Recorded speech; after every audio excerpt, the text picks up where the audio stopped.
Bonjour tout le monde.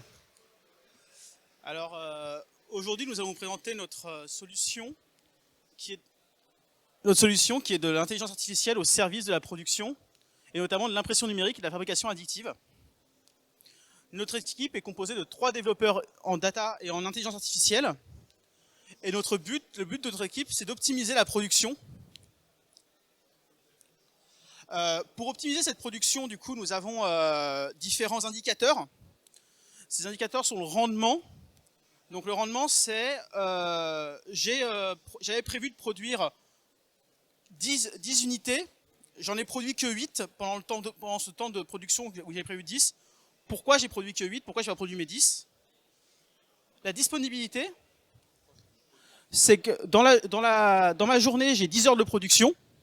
Sur mes 10 heures de production, je n'ai produit que 5 heures. Pour quelle raison? Et la qualité, c'est-à-dire que sur mes 100 unités que j'ai produites, j'en ai 10 qui ne sont pas conformes à ma qualité, qui sont obligées d'être refaites parce qu'elles sont à jeter. Et donc tout ça, c'est le problème. Ces 3 indicateurs, la multiplication, le produit de ces 3 indicateurs nous donne l'OE, qui est l'Overall Equipment Effectiveness, et qui nous permet du coup, qu'on voit donc, avec ces indicateurs qui ne sont pas si bas que ça, notre OE est très bas et ça nous permet de comprendre que notre production n'est vraiment pas optimisée.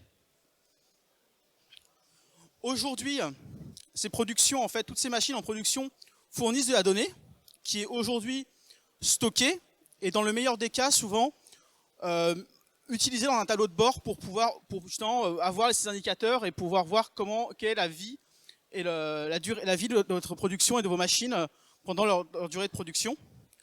Notre but à nous, c'est d'intégrer à ce système un modèle d'intelligence artificielle qui permettra de prédire la future vie de vos machines et de pouvoir du coup prendre une avance sur les différents problèmes qu'elles pourraient rencontrer. Donc pour améliorer justement pour optimiser cette production et améliorer la productivité des machines, on a relevé avec l'aide de spécialistes métiers 3 cas d'usage liés à la production, l'impression 3D. Donc l'estimation de coût, le contrôle de la qualité et la prédiction de maintenance. Alors l'estimation de coût de production aujourd'hui, c'est assez compliqué à faire puisque ça demande d'avoir des données de beaucoup de pôles différents de l'entreprise, c'est-à-dire que ce soit le pôle technique parce que le coût de la matière, le coût de la machine et le coût électrique, mais aussi les pôles plus ressources humaines parce que le coût de l'employé qui doit s'occuper de la machine pendant sa production, ne serait-ce. Notre but, du coup, ce serait d'interposer un modèle IA qui, grâce aux données des productions passées, donc quelle production et le coût de cette production, nous permettrait de prévoir le coût de production d'une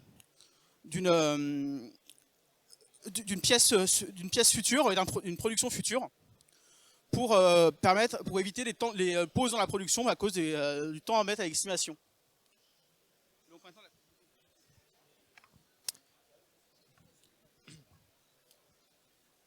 Alors moi je vais vous parler donc des 2 prochains cas. Donc tout d'abord le contrôle qualité d'un produit.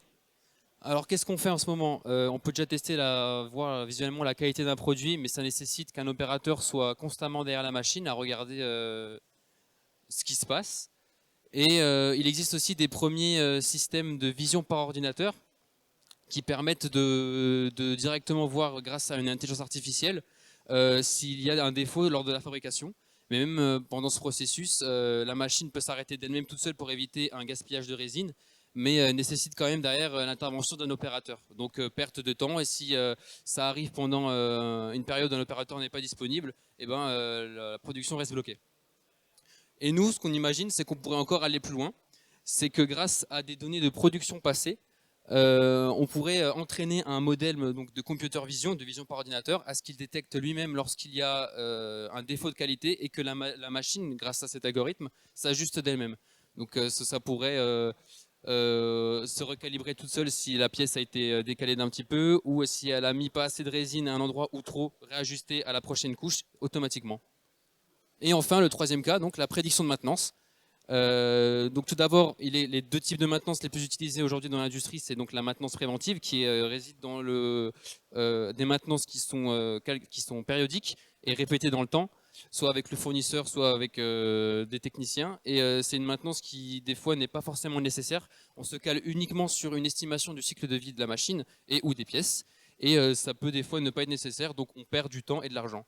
Et à l'inverse, on a la maintenance curative ou corrective qui, elle, intervient lorsque la pièce ou la machine est usée et a une panne. Et là, on le verra sur le graphique juste après, un coût exponentiel du coût. Et donc, c'est pas optimal du tout.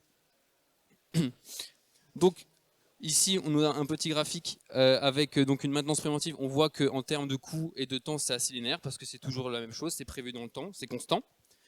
Mais même il arrive que pendant des maintenances préventives, entre deux cycles, il y a une panne.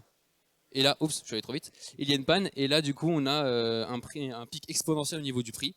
Et donc, au niveau de la maintenance corrective, voilà.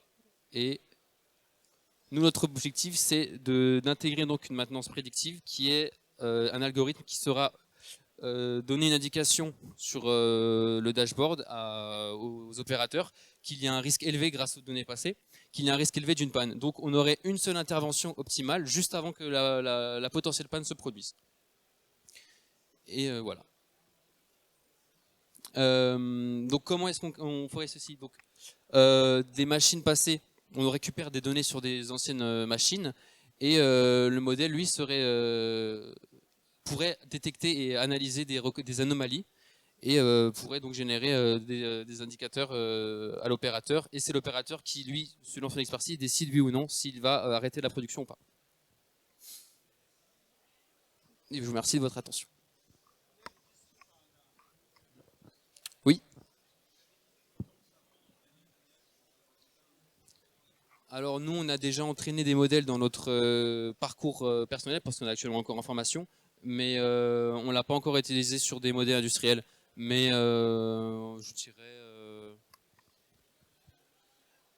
En fonction du type d'IA utilisé et de la façon de le faire, ça peut être assez rapide à très très long, en fonction bêtement de est-ce qu'on utilise une IA qui a déjà été entraînée et qu'on réentraîne sur des nouvelles données, ou est-ce qu'on utilise une IA qu'on a créée de toute souche, qu'on crée de toute souche pour les données très précises.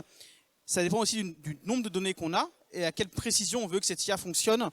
Plus l'IA doit être précise, plus ça prend de temps, mais ça veut prendre et aussi bêtement, ça prend aussi beaucoup plus de temps en fonction de la capacité de calcul dont on a besoin pour entraîner cette IA. Par contre, une fois qu'elle est entraînée, elle travaille instantanément. C'est juste le temps d'entraînement qui est très long. D'autres questions?